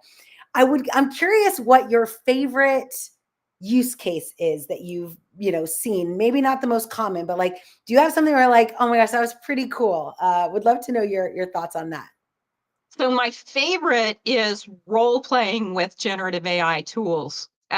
From a sales lens, my favorite use case is using generative AI tools. There's a tool called Brevity that's fantastic. There's several on the market that allow you to craft target personas and load because context is everything, right? When you talk about the quality that we get out of our generative AI tools, context is everything. So the more that you can load into it about who your target customer is, exactly what your sales force's strengths are, what your product strengths are, et cetera, the more context you give to any generative AI tools, the higher quality output that you get when working in partnership. I always say that I work in partnership with AI every day, and I encourage my clients to think about it like a partnership. And you have to onboard a new hire. You also give them all this background context, right? Like, think about it like you're onboarding a new team member. And you've got to give them all this background context so that they can be wildly effective as a teammate. That same process has to happen when you're onboarding your AI partner. So when we can use these role-playing tools, load in that context. Who are you targeting? What is your message? What are your strengths? What are your strengths as an individual seller? You can give so much fantastic context to these generative AI role-playing tools. And then to your point, when you were talking about earlier, Noelle, that you don't have to worry about the about your own discomfort or your own embarrassment when you're practicing with these tools. It's just you and your computer, right? But you get that opportunity to play over and over again. And it's just incredibly powerful. I have seen sellers go from feeling completely incompetent with what they are delivering to 2 hours later, they're just beaming, like they get it. They know how to get in front of their clients and they're really confident. And that is fun. Yes, I agree. I remember working for a company, and the CTO would walk down the halls, and people were terrified because he would pull you aside and put you in a room and be like, "I want you to whiteboard out, like as if you were having a conversation with a customer, whiteboard out our value proposition." And people would be like, and there was really no vehicle for doing that other than like talking to yourself in the mirror, which not a lot of people did. And so, and you get no Right. feedback, right? You only have this like slight visceral sensation when you're doing it. So the fact that you could do this now and actually get real feedback on how, concise you were with your message and, how well it landed. I love that idea because it's energizing. And the reality is that sales is like a huge part of sales is confidence. It's just your confidence to deliver the message and tell the truth about the thing that you're talking about. And so, yeah, I love that. That's amazing. All right. And we've got lots of questions coming in. I want to see if there's any for you specifically. But before we do that, I want to give you a chance also to share. Oftentimes I have a podcast called Good Morning AI. And in our last few episodes, we've developed this practice of like, what can we give to people that would help them? And I know you've got lots of initiatives that you have. So I want to give you an opportunity to share anything that you'd like with the audience. And then also, if they want to just stay in touch with you or in contact with you or follow your work, like what's the best way for them to do that as well? Nicole, I'm sorry, Noelle. My personal journey was so heavily impacted by education. I invest a lot in writing education pieces and trying to help people feel more confident. I try to bridge the gap between the things that are talked about in the market and what does that mean to your average business user, your average business leader. So I write a lot. I encourage you to follow me on drlisa.ai. I have a blog where I write education pieces, and my entire intent is just to what's the old adage that rising tides raise all ships, and I want that for us. So please follow me there. As far as specifically for sales assets, I actually have again on drlisa.ai there are training classes that I offer that are specific to sellers and sales leaders, as well as I am a huge believer in frameworks. And this is something that came to me as a result of the research lens that I added. And what that means is that in addition to the context that you add to generative AI tools, I love to give it frameworks to work with. So, for example, if I'm trying to solve a strategy problem, I will tell it, I give it those custom instructions. And then I will also tell it that I want you to help me to build a strategy for this using a SWOT framework or using a PESTLE framework or et cetera, et cetera. So I'm looking for those frameworks that I can help to give the system to work in partnership with me. And the reason that I feel so strongly about that is because if you think about what a framework does, a framework has thousands of words of context involved in it. All of the research that was created to in concert with that framework, all of the times that it's been used and applied in all of these customer use cases, et cetera. So if you give the Gen AI context to use in the form of frameworks, it just explodes the quality of what you create. So I created a digital asset that lives on my website that is called, it's called 6 Thought Leadership Selling Stages and Supporting AI Tools. And that is available on my website, and it will take you through where you're at in your selling stages and specifically give you tools to use in that part of your selling stage. And that has been a really popular tool with my sales community. Oh my gosh. I'm like, I should have led with that. But that's amazing. What a great gift. So I encourage and thank you, of course, Talisha. So grateful for you jotting these like URLs down for everyone listening. So thank you for Yes, doing that. thank you. But yeah, so head on over, grab that. I know I'm going to grab it. We'll also make it available. We'll put the link in the community for everyone. But it's been amazing. We're super excited that you had a chance to join us. Your skill set was perfect for our first day in sales. And I think we both come from different perspectives, but it was so awesome to just hear your history and your humble beginnings, in farm world. Like, that's awesome. I was actually just at Land O'Lakes talking to Winfield United, which is Dairy Farmers of America, basically. Of course. Yeah, and very similarly, helping them transition their mindset into a world where how can AI help them every day? And it's interesting because as someone actually put in the chat, like the AI user journey, like it starts with anxiety. And that's literally when they introduced me, they were like, I know you all are afraid of this. And I was like, well, don't start that way. But it's true. A lot of people are worried. So hopefully today, I love the tools that you shared. Hopefully you all have a little bit more understanding of some of the things that you can do. This is such a huge area. As Dr. Lisa mentioned, education is key, paramount, really, to our experience. So grateful that you shared your time. If you want to stay, you're welcome to. I'm going to open it up for questions. I saw a bunch come in the chat. If not, you're welcome to also go. It's up to you. I'd love to stay. Thanks for having me. Yes. And hear what your audience has to say. All right, awesome. That's amazing. Thank you very much. All right, cool. So I am going to flip through the chat and try. And if you have a question, now's your chance. So we spend the last half hour doing just some Q&A. I saw a few come in, and Mike Novak has been generous with his time and resources and saying, but definitely this is a great opportunity to also say this is what the community is all about. So if you join the iHeart AI community, Mike's part of that community.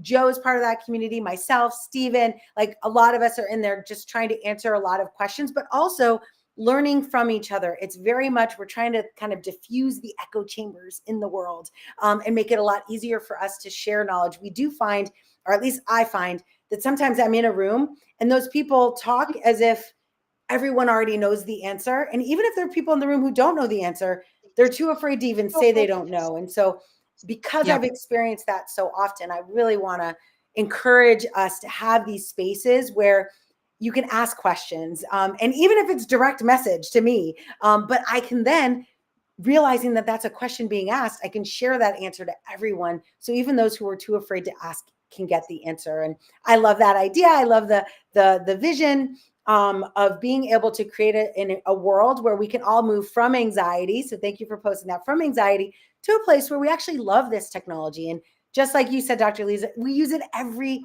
day. Like I can't remember a day that I didn't use it because it's changed the way I work so intimately. Okay, so let's go through one of the questions that I saw was around copyright. And I wanted to share a story. I thought it was really interesting. My son, who's 17, said this to me. I said, hey, you could use this tool. And I started talking about some of the digital tools that are available. And he was like, oh yeah, I don't use tools like that. And I felt like he was a bit representative of a generation who was like, I'm not going to use tools that I think are going to infringe on the copyright or not give credit or financial support to the people who created it. And so at 17, his perspective was already that there were these tools that would not serve the creators, right? That the creators would be taken advantage of in this space. And I explained to him some of the new advancements that are happening, like in blockchain, and Adobe and Microsoft are investing in these blockchain type scenarios that allow you, when you publish content, for it to be identified on a transactional journal so that you could actually get paid, or at least get attribution so that you can get paid later for assets that you're using inside of these large language models. And when I explained that to him, he was like, oh, well, that would be interesting. But I realized his default was no, because I don't want to use something. And, it goes back to our responsible AI discussion, right? Like how where did the data come from? If you're using an image generator, where did those images come from? Like whose were they? Did they agree to let you use them? It's okay if they did, like if it's all good, great. But get those answers first. And I'm now watching a generation of kids in my house anyway, ask very different questions than like me, where I was like, oh my gosh, this is amazing. I can do all sorts of cool stuff without really thinking, why can't I create? I mean, I'll show you all a picture maybe tomorrow in marketing. I created a Funko. Actually, I think Dr. Lee, we were on this like chain of creating Funkos. It was super fun. It went like a little viral on LinkedIn. And then, but then I also created a mini Lego figure of myself. It was a little harder to do, but like I don't own Lego. I have no relationship with Funko, but I'm able to use that. And what is my responsibility in that? And so, so I think, thank you for the question. I think it's still very much up for debate. Our own legal system in the United States is still debating on what copyright means in this new world. So I don't think we've got a definitive legalistic answer to that.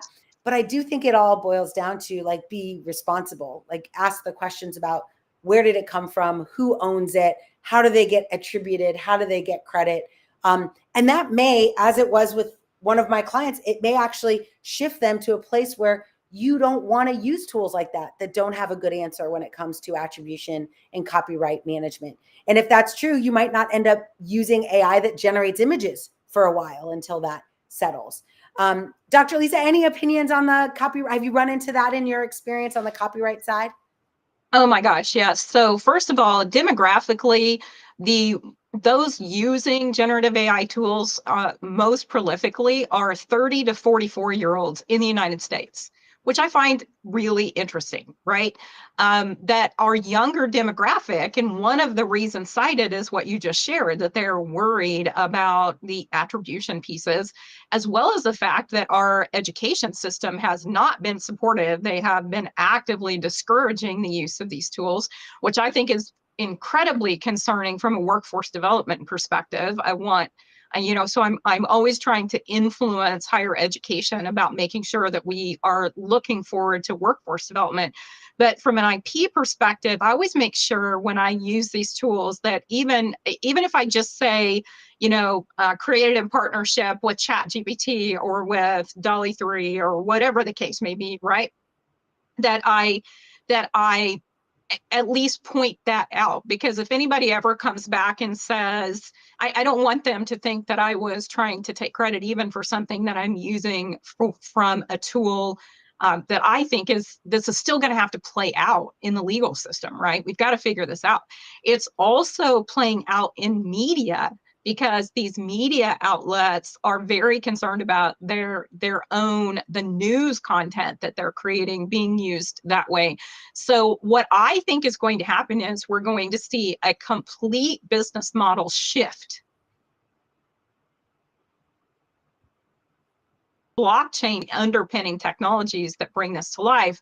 But I always tell that please don't believe that when somebody tells you that they can 100% attribute something to AI, please don't believe that. Like, the tech's not that good yet.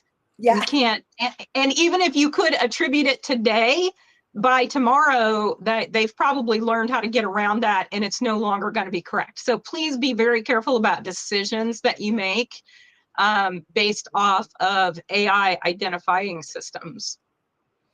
I 100% agree. And to extend that, Samantha actually wrote that she was curious, and you talked about this already, about attribution. Like when you are using these tools, how do you at least show intentionality in this? And I think I do something similar to you. I actually disclose that I use these tools all the time. Of course, I just said it to all of you, but I use them. I showed you how I use it in my sales process and helping me draft funnel content. But I also disclose it like on my website. I'll say, this website's content was generated in partnership or in collaboration with generative AI tools. And that invites the conversation, should someone want to have it, about same thing I do to other people. Like, hey, if you say AI, I want to know, how do you do that? And what do you do?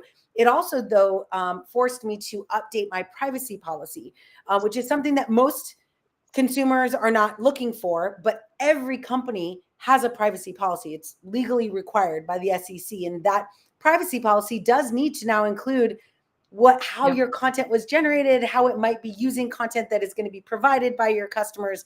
And so I think there is some additional conversations there. Is there any other guidance you might want to provide or share how you are kind of disclosing to your customers or to social media when you're using this kind of tool? I think we do really similar things, Noelle.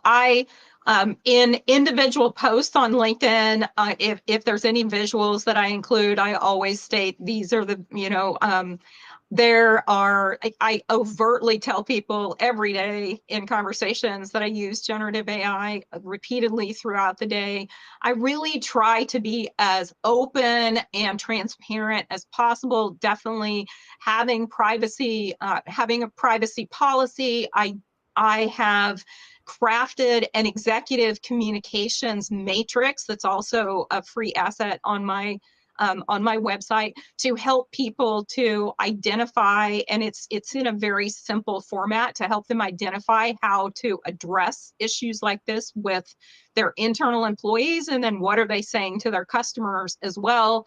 So really just trying to put some wrappers around being transparent. I mean, I think that is the underlying element that we all need right now, because the regulations are still playing out, the laws are still playing out, the market is moving forward so fast with thousands of tools being created every year now. So to me, the best we can do is to be transparent in the moment and to behave as responsibly as possible, knowing what we know in that moment in time.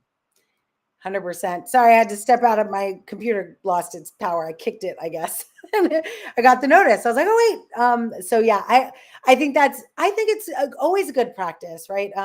Mainly because good use of this technology means that you're amplifying your own voice. And so I have no problem disclosing this. And if you do have a problem disclosing it, maybe it might end up leaning towards this feeling like the content you're generating is not uniquely yours. And there's work you can do to make it uniquely yours. I think some of the content in your sales process work that you've done also leads to that. Like you're using this.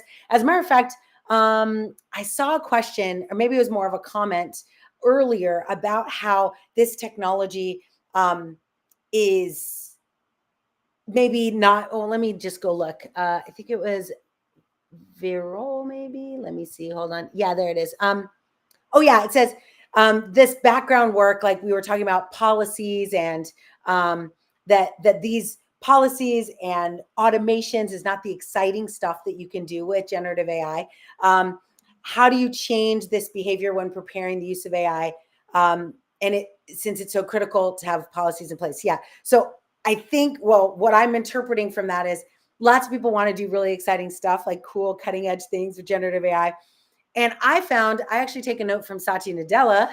He, in his keynote announcing OpenAI in January of last year, yeah, in 2023, right after this happened, he said, like, this isn't actually for the exciting things. And this is how I get executives to think differently. Like, generative AI is actually for the least exciting things that you're going to do. Like, your humans are going to do the exciting stuff. The Gen AI is meant to take over the human drudgery tasks, like PowerPoint creation and funnels, management and sales capture and all of these types of things that, like, I talk to some people and they're like, this is like soul crushing work. Like, yeah. You're not joyful in doing like these mundane tasks that AI is uniquely good at. But at the same time, what that means though, is that, okay, so you're going to use it to do these kind of rudimentary, redundant, mundane tasks. But the policy work is what helps those tasks execute flawlessly, like execute in a way that is actually helpful to the business instead of harmful to the business. So I think those two things go hand in hand, but it does require a mind shift, kind of a paradigm shift of an executive who's like, I want to use this to, like, create a brand new brand, or for a beverage company to say, I want to use generative AI to draft me a new formula for a beverage. Sure, you could possibly do that, or you could say, what humans are creative in that way that I already employ, and how do I free up more of their time in order for them to do those creative things and think of those things. And again, this is not a definitive answer. There's lots of debate going on about how much AI to use in the creative space and what is human and what is machine. That symbiotic relationship, we're still figuring it out as humanity. But I think the policy part is, it's kind of like the vegetables to children part, right? Like it's the necessary work in order to even see the light of AI start to shine in an organization. Otherwise, you end up in a Black Mirror episode where you accidentally created a machine that hurts people. And that's not what we want at all. Yeah, So I let me, agree. I would yeah, say go ahead. that Thank you. very practical. I actually have a sample policy too. That's for free on Oh, my site if great. anybody needs one. If anybody needs one, at least to get started, because nobody wants to eat the vegetables. So if we can at least give them something to start with, it's faster for them to get through the vegetables part of their work. But I think that a very pragmatic, practical thing to do is to use large language models to assess the terms of conditions that you are accepting when you use generative AI tools. So anytime that I'm going to start to play with a new tool, I go into their terms of conditions, I copy it out, I toss it into one of the large language models, and I tell it to identify risks to me or the creators behind this tool, um, and, and give me a summary and bullet points. And then you decide. It's Exactly. very simple instead of you trying to read the legalese, right? So those are the kinds of, that's a perfect example of drudgery kind of work that now I can apply my human thought to the summary that it provides and go, oh, am I okay with that? Am I not okay with that? I need to dig deeper into this bullet point. That's how you work in partnership with AI and kind of outsource the drudgery. Absolutely. And I think it's important. It requires us to kind of reinvent what humans are doing today.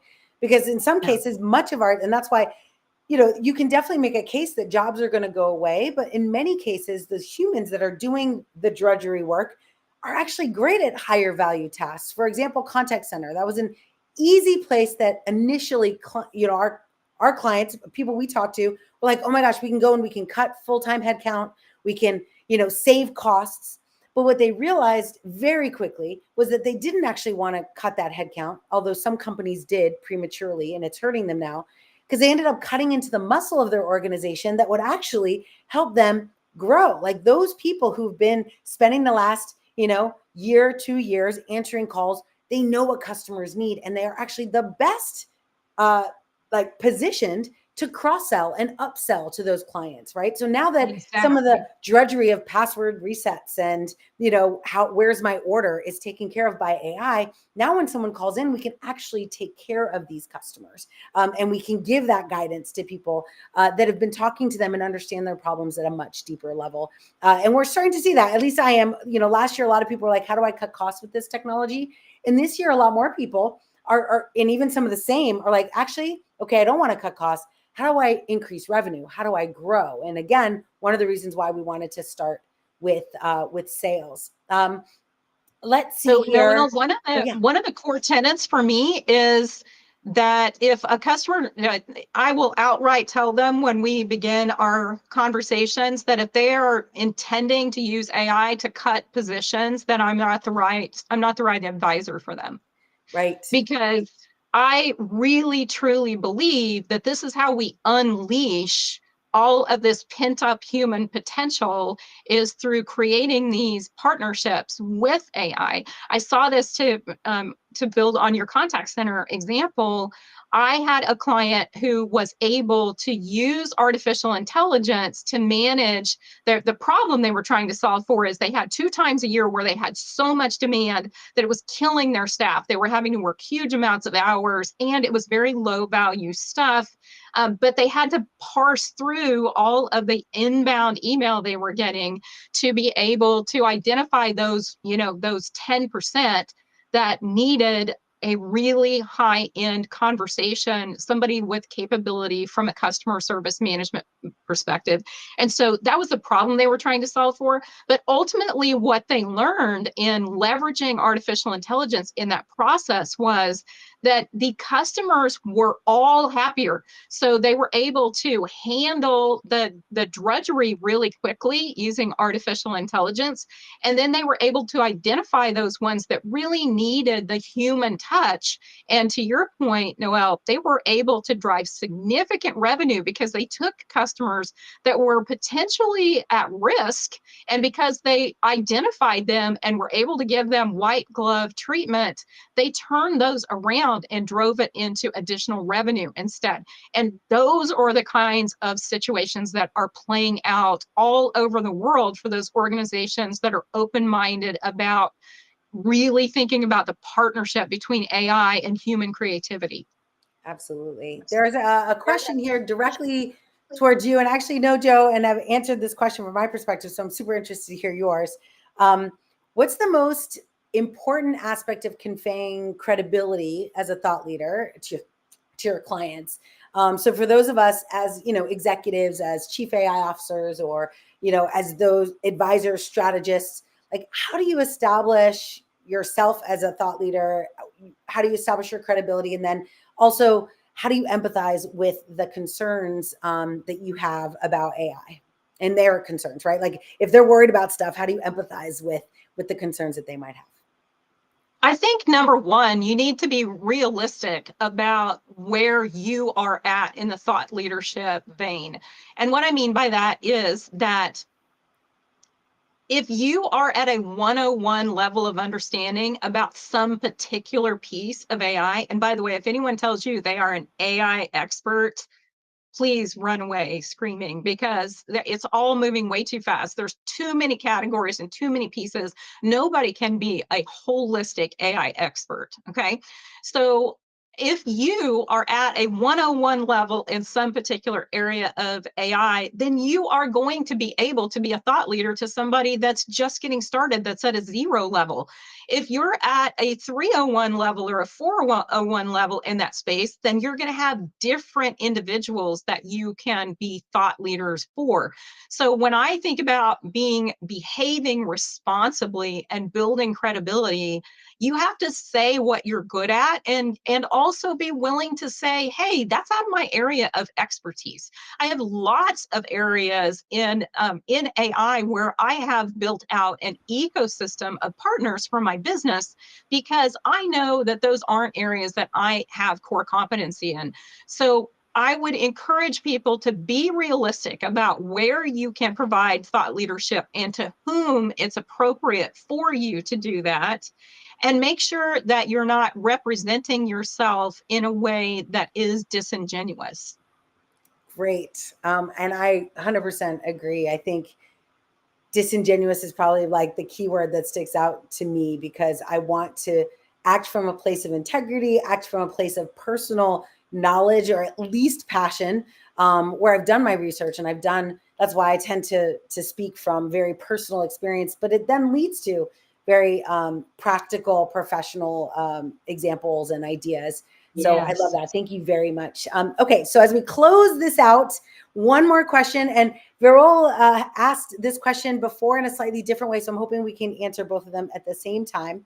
But that question is, how do you address the fear your clients have on their internal business data being like, when a company's internal business data is being used to train AI models, making their information public? Now, this is a fear that companies have.